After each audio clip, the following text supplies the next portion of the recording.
On August the 31st, 1986, died in his former presidential residence Tamminiemi or Oak Cape in western Helsinki, Mr. Urho Kekkonen, who had served as the Finnish president for nearly 26 years after um, after his retirement, which was forced by the rapid progress of his main illness, arteriosclerosis, or hardening of the arteries.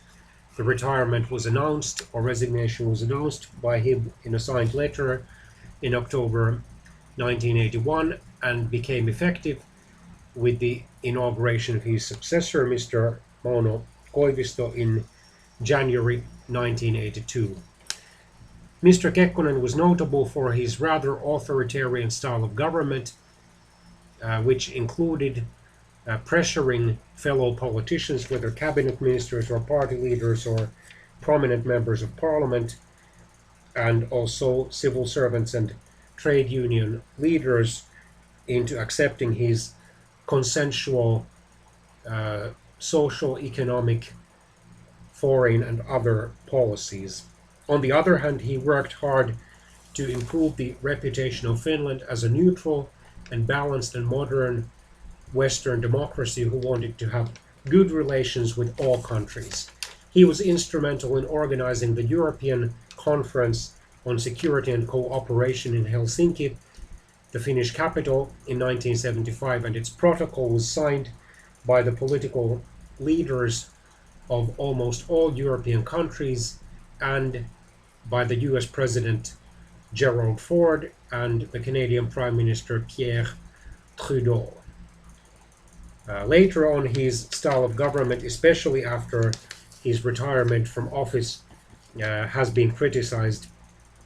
And those Finns who are friends of parliamentarism, where the government is responsible to the parliament, not to the president, have claimed that Finland was not a full democracy during his presidency. On the other hand, his defenders have said that since Finland was a closely and even potentially precariously balanced country, neutral country, living next door to a powerful dictatorship, the Soviet Union, Finland could not be fully democratic, and this was only to safeguard Finland's independence and neutrality. What is certain is that Finland and the Soviet Union had, especially since the 1960s, close and confidential relations. President Kekkonen often negotiated privately with Soviet leaders and was able to make initiatives, for example, the leasing of a part of the Saimaa Canal, which formerly had belonged to Finland but belonged to the Soviet Karelia. He was also able to secure the extension of the official friendship, cooperation, and mutual assistance agreement. And various Soviet leaders officially commended Finland for its skillful and confidential neutrality policy.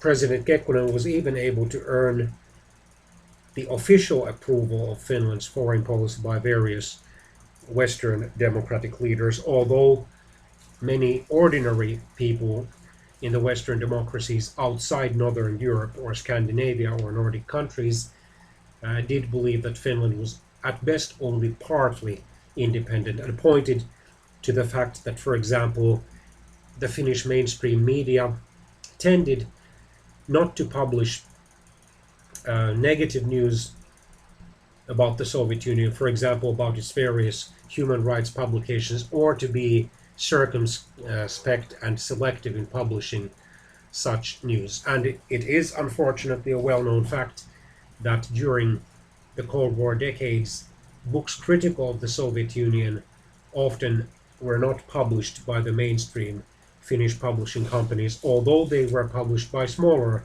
publishing companies, including a number of Christian publishing companies.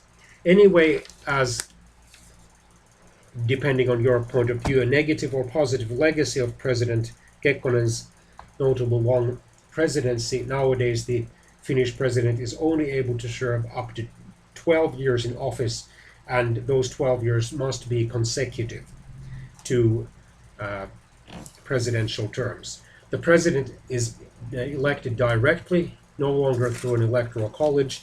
The president no longer can interfere with the government's legislative proposals, although he or she still retains a suspensive veto on the laws passed by the parliament, but the ordinary laws which don't try to change the Finnish constitution can be immediately reconsidered and reapproved by a simple majority, thus easily overriding the presidential veto. The president has lost much of his or her appointing power, but still appoints some high officials of the Finnish state. The president no longer can dissolve independently the Finnish parliament, but only if the prime minister tells him or her to dissolve parliament and gives some reason for so doing, and after the president has consulted the Finnish parliamentary speaker and the various parliamentary parties. The president no longer can independently dismiss the government, but only if the government asks to be dismissed or has lost a vote of confidence in parliament. The president no longer can dismiss an individual cabinet minister, and here I'm not talking of the prime minister, whose fate depends on that of the government, except in case of the minister's own request for dismissal or a parliamentary non-confidence vote passed against him or her, or the prime minister's suggestion that he or she be dismissed.